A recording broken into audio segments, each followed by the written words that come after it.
Hey guys, welcome to today's video.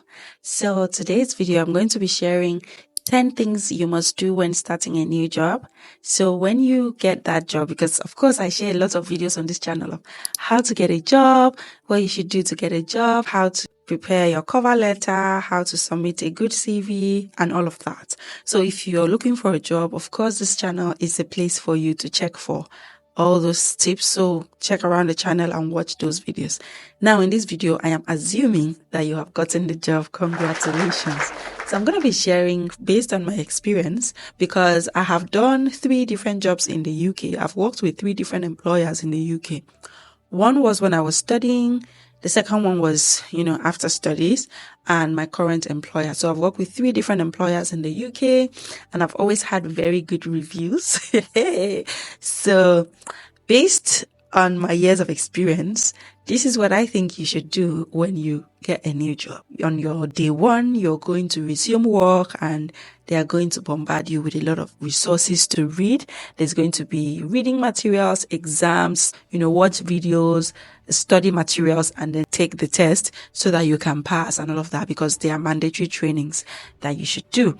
And then this is like the induction period because most employers in the UK, when they employ you, you're going to have like a week or 2 for induction. So that's when you're going to be reading up, doing your mandatory trainings and everything. I usually tell people that would be the week where you will be the least busy in your job because you have these mandatory trainings to do. There are a lot, but they are not as compared to your day-to-day work. So utilize the period of induction absolutely well. And if they ask you to do a training, don't bother skipping. Take the time to do that training because they've given you the time. Because if you skip and take the test and then you pass, you don't have all the information in the training and you might need it during the job. You might need it, you might want to refer to that information during your day-to-day work. And if you did not do the trainings, then you might not have all the information you need. I usually just do it, even if there are videos, I could watch them on 1.5 speed and even 2 times speed if they are very slow. I just want to hear everything that is being said because the people that set those trainings for you, they are not foolish. They know why they set those trainings. So do it. Okay, whatever your line manager says for you to do, this is a list of mandatory trainings you have to do. This is a list of optional, even if they give you optional trainings, still do them, especially if they give you like a whole week or 2 to onboard, during the induction. So take the induction seriously and then get to meet your colleagues on one-on-one meetings. Okay, you can ask your line manager to arrange this. Take down notes during the meeting. So for instance, when I joined, my line manager took it upon herself to arrange one-on-one meetings with my colleagues. So it was very helpful. So I spoke to each of my colleagues, like my immediate team members. I spoke to each of them just to get to know them, how they do things, what is their background, how do they deliver their task, what has been their biggest challenge, because if it has been a challenge for them, it might likely be a challenge for you. What has been the solutions they have made? How have they coped with these challenges? Just get to know things. And by the time you listen to 5, 6, 7 people in your team, you will get to see that you might be doing the same job, but people handle things differently. That would give you an idea of, who to go for certain things. For instance, this person is very good with writing. This person is very good with Excel. This person is very good with Microsoft Teams. So it will help you get to know your colleagues, their strength, what they enjoy doing at work, how they deliver their work. And they'll be happy to share, I must say, because you're new. They're always very excited about new hires. They'll be very willing to share whatever questions you're asking them. They'll be very willing. There's a new hire in my office. She resumed last 2 weeks and I met with her last week. And for 1 hour, 30 minutes, I was just answering questions, showing her stuff, showing her things I do. This is how I do this. This is how I do this. And then I asked her this week and I said, would you like to meet up again next week in case you have other things to catch up? And she was really happy to do that. So you might not have colleagues who might want to offer to meet, but you need to ask your line manager and then speak to them one-on-one. Would you like us to go for coffee? I have a couple of questions to ask, and then do that. Take advantage of it because the beginning is the sweetest. I must tell you, yes, you have a lot of information to deal with, but everybody is just happy to hold your hands to show you things. And take advantage of that. Now, clarify your expectations with your line manager, okay? Have a conversation with your line manager about your goals and priorities. Usually, of course, you're just applying for jobs, and especially when you are job hunting, you'll be applying for just any job out there. And yes, you get this job, and when you resume, you need to clarify expectations. For instance, when I resumed my job in Reading last year, and my line manager had expectations of me. She had 1 month expectation, 3 months expectations, 6 months expectations. In our review meeting, she will use this list and tick off to ensure that I am meeting the expectations. So ask, what are my expectations? Read your job description very well. And from your job description, you should definitely have questions to ask. Ask your line manager, what do they expect of you in the next 1 month? What do they expect of you in the next 3 months and in the next 6 months? As they are saying it, be writing. Be writing and ensure that you refer to them much later so that you ensure you are on track. The thing is, when they set these expectations of you, when they have these deliverables that you have to meet, if you like, do heaven and earth in that office. As long as you do not meet those deliverables, you have not met your target. This will guide you in knowing how much effort you want to assign to something. So for instance, if you are assigned a task that is directly not linked to your deliverables, you might want to give it less attention so that you can actually take off the deliverables, because that's what they are going to use to rate you for your probation. So most employers have probation for 6 months. So when you join the organization, you are on probation for at least 6 months. Some organizations might be 3 months, but most organizations is 6 months. And guys, they expect you to meet some deliverables at the end of 6 months, which is what they are going to use to rate you or to assess your performance to know if you should be given a permanent role. So probation means your position is not yet permanent, because you need to prove yourself to us in the next 6 months that you can fulfill the job that you said you were going to do. And they are going to assess you on your performance. So the first 6 months is when you should prove yourself. Don't even sleep on it, because it will determine if your probation will be extended or if your probation, you will be successful at the end of 6 months. Some people's probations are usually extended. So of course, my probation has never been extended. So that's it. So ask your line manager what their expectations of you are and what they need you to tick off at the end of those milestones. Okay. So I said here, have a work note where you write down processes and meeting points, takeaways for future reference. So during your induction, there'll be a lot going on. Like, there will be so much going on. And to be honest, you may not get to absorb all that information because it's just a lot of information. But if you write down things in your own language, so for instance, you have a meeting with head of this unit and they're telling you things and they say, oh, we have presentation slides, we have PowerPoint slides and you can refer to later. It is always good for you to take down notes in your own understanding.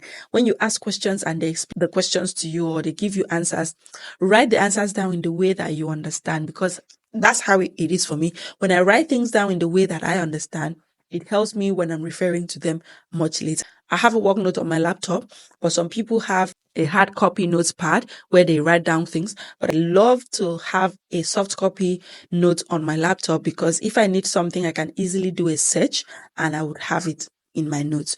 Each employer I have worked with, I have a work note from day one. So anything that I need, any meetings, I take down notes, any discussions, I take down points, valuable points, trainings, I take down points. When I need them, I just need to go search my work notes and I'll have them. Especially when they have answered one question before, it's important for you to write it down so you don't end up asking them over and over again. The good thing is that they are always very happy to help. So even if you ask one question a lot of times, they may still answer you, but you don't have to. This is why you need your work note, to write things in your own words so that you remember what you wrote. And if you are confused, you have a reference point. So gather information in your first 3 months and keep track of where to find them. Yes. So in my work notes, I have an Excel sheet and I have a Microsoft Word as well. So when I hear like, oh, this is the head of department, this is their name, I put down people in my Excel sheet. I write it in a way that I will remember next time so I can easily search things. So have your own reference point, reference book, okay? So that you can easily find information. And then when you cannot find, you can search, you can ask questions, and they'll always be happy to answer you those questions. So I said, try to find the information before asking others. So let's assume that it's now been 1 to 3 months and your induction is over. You started working, you were developing your work notes, you had these reference points, you wrote down things, you know where to find things. When you have a question or when you're looking for something, try to find it before you ask your line manager or your colleague. Even though they might tell you that no question is too stupid to ask, there is no foolish question. You too. It's not everything you must ask people. Do you know how easy this is for me? Do you have any fucking idea how easy this is? This is a fucking joke. And I'm sorry you can't do this. I really am, because I wouldn't have to fucking sit here and watch you fumble around and fuck it up. Try to find it first, and then if you don't find them, you can ask. Because sometimes, assuming they've told you before, they've told you again, and then you just keep asking, it just shows like you're not intentional about documenting things. You're not intentional about where to find things. Like after they've referred you to a couple of reference sources, you don't put in the effort to go look for the information. You just always want other people to spoon feed you, which is very tacky, and it does not show professionalism at all. It doesn't show competence.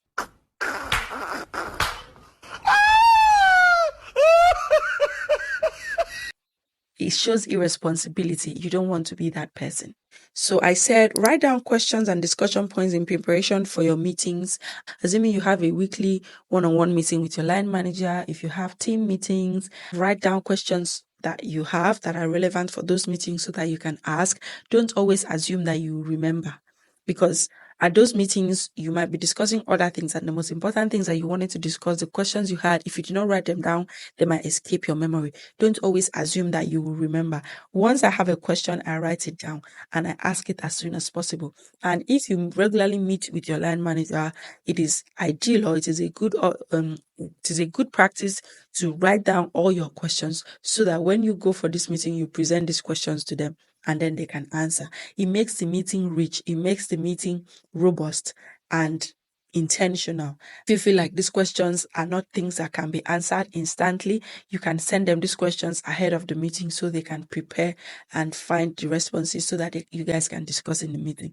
If you're going for a training, you're going for a team meeting, you're going for an informative session, be deliberate about, okay, what kind of questions will they ask, or what information do I expect to have before I go for this meeting, so that sometimes you not just ask questions that it will make people just think in their mind, because they will not show any expression to show that, this guy, what's your problem? They won't do that. They will not make you feel bad in any way, but you don't want somebody to have a negative impression of you in their minds, okay? Because you want to create a very good impression about yourself, so that when you ask a question, they know that this question is important to you. When you make a comment, they know that this is, you don't just open your mouth to talk, that you are actually a very calculative person.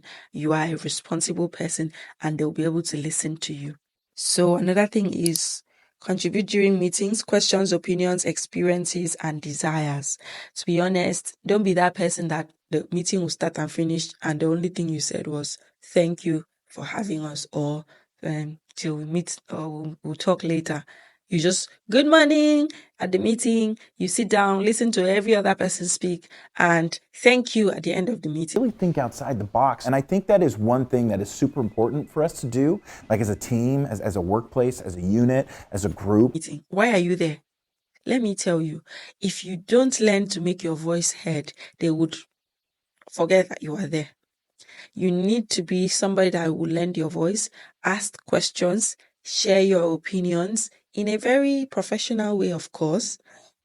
Just be expressive. Let people know that this is somebody in our team. This person has a mind of their own. This person makes positive contributions. There's a lot of memes that goes on online where people would, say, oh, remote work, you wake up, join a meeting and you didn't say anything. And then you just say, good morning, you join the meeting. And then when it's time, when the meeting ends, you on your camera and say, bye-bye. Yes, it's funny. Yes, there are memes, but that should not be your everyday life. Don't be that colleague at work where when they're seeking opinion, they don't care about your opinion because they already know you're not going to say anything anyways. No. Okay? Learn to express your opinion in a very professional way. Learn to share your voice. Always speak up. If something is bothering you, you can share your experience. Not in an aggressive way. I'm not telling you to go and be antagonistic at work. In a very civil and diplomatic way. By all means, share your voice. Let your voice be heard. That's what I'm saying. Then another thing is give credit and acknowledge your co-workers. For instance, you are in a meeting and someone makes a point that you like, and then maybe you want to add to that point. When it's time for you to speak, instead of you to just say, oh, I would like to say that, blah, blah, blah, blah, blah, you can add or you can acknowledge what your colleague said first before you add your point. So for instance, my opinion, just like colleague ABC has said, this is it. Okay. Oh, I like what colleague ABC said, but however, this is how I think about it, or this is how it's affecting me. Yes, colleague ABC said this, and that's exactly what happened to me the other day. I would like us to address it. So that way, you don't have to do it, but I think it's just a very professional and civil way. It shows that you are connected. It also shows you were listening, because if you want to make a point and you continue from what another person said, it shows that you were listening, you were paying attention, and you know how to connect the dots. Especially if somebody showed you how to do something. Maybe you didn't know how to do a particular formula in Excel and your colleague showed you how to do it, and that conversation comes up. You can just acknowledge that actually colleague ABC showed me how to do it, and I'm appreciative of that. It's just a way of being civil and having a cordial relationship with your colleagues. Don't be that colleagues that take other people's glories. Okay? Yeah, that's what I think. You might have a different opinion, but let me know in the comment section what you think about that. I know that there's a lot of office politics, but yes, be interested in office politics, but also be a cordial person, a civil person to work with. Don't be that colleague that everybody dreads to work with. Write down key discussion points and send by email. So for instance, you have a very high level meeting with somebody and there was a lot of discussion in the meeting, and these are important things. I think I would recommend that at the end of the meeting, you can write it down in an email and ask for this person to confirm that it is accurate. That's what you guys discussed. So for instance, in my job, there are certain things I cannot approve in a contract. So there are certain positions that if I want that position or if I cannot negotiate that position out of the contract, I will have to seek management approval. Now, for management approval, you have to send the approval request to your line manager, and your line manager will present this request at the approval meeting. Approval meeting is a physical or virtual meeting, and they are going to be discussing the situation and giving approval or not. At the end of that meeting, my line manager would send an email, express the discussion points, outline the discussion points, which one was approved, which one was not approved, which one was approved with conditions. And the management will still acknowledge that, yes, this was the agreement in the meeting. It gives a record. Somebody can easily deny what they said orally.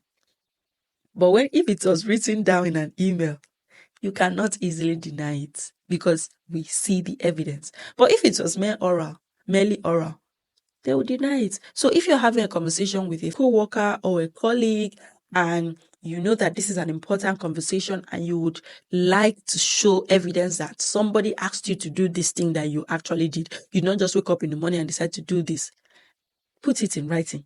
If it was an oral conversation, go back and sit down at your desk and write an email and say, further to our conversation earlier, this is what we agreed and this is what I'm going to do. So if anything comes up, you have written evidence. Let me tell you, everything needs evidence in the workplace. Otherwise, somebody will just throw you under the bus one day. So make sure that you have a lot of things written down. I know a lot of my colleagues that I go to their desk, I have a conversation with them about a project and we agree on something and I'm fine. I go back to my desk only to get an email about the same conversation we had. At the beginning, I used to think, why did you send an email? Why do you just like to, clog my inbox? That's not how they think. Evidence, audit trail to show that this was what happened, this was the conversation, this was the agreement, this is what we did. So don't sleep on it. Always have things in writing. Another thing would be learn the workplace email writing style. I'll give an instance. I used to work in a law firm and then I went in-house. When I went in-house, I was very legalist. Like when I went as an in-house counsel, I worked as an in-house counsel in a non-profit organization. But I'm just coming from a law firm where I'm always arguing cases. I'm always antagonistic in my legal opinion with court documents. My writing, my tone was very legalese, was very legal, was very uptight, very strong tone, very professional. But each time I write a legal opinion or each time I write an email, my boss will be like, please reduce this English or just make it simple. It's not that deep. You are not fighting anybody. So I got to learn that the writing styles in different workplaces different. And then when I now came to work with a UK university, I noticed they are very cordial. They are very collaborative in negotiations. Nobody's antagonistic. Nobody is fighting nobody. Everyone is being very nice, very cordial. And you have to observe the environment. You have to read the room and ensure that don't let somebody see your email and just know that this one is new here. Who is this one again? Before you resume, they must have shared emails with you. They must have, emailed you about certain things. What is the tone like? Try to imbibe the tone, the culture, the tone of the workplace. If the emails are very friendly and cordial, make it friendly and cordial. If it's simple, if they are not really very uptight, very professional in the email writing or in letter writing, learn to adopt the work culture so that you will not be the one to be singled out as an exception. Okay. Anyways, I wish you all the best in your new job. Always ask questions. Ask questions when you meet with your line manager for reviews.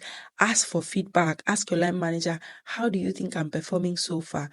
Me, I always ask, even though I know that I'm performing well, I want to hear it from your mouth, just so that when it's time for me to, for the last probation meeting, you will not tell me that, unfortunately, you cannot pass your probation. Why you not tell me since? But if you do not ask for the feedback, they might not give you. So always ask for feedback. I ask my managers for feedback every time. And I used to get the feedback. Sometimes I'm actually asking, okay, I know that I've been doing everything right. However, what would you like me to improve? That way, they are not feeling bad that they're telling you something bad. You ask for an area they would like you to improve, which is a good way for them to tell you the parts that you need improvement. Let me know if you like this video. Share your experience in the comment section. And if you're starting a new job, don't worry, you don't have to be nervous. Everything will work out well for you.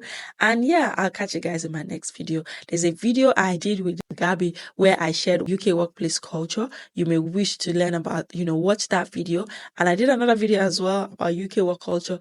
You need to learn about the work environment in the UK so that you can easily integrate into the environment. Okay guys, I'll catch you guys in my next video. Please drop a comment if you like this video and also like it so that YouTube will know that this video added value to your life and will show it to other people. If you are yet to subscribe, please subscribe, and yes, please, I'll catch you guys in my next video. Thanks for watching. Bye.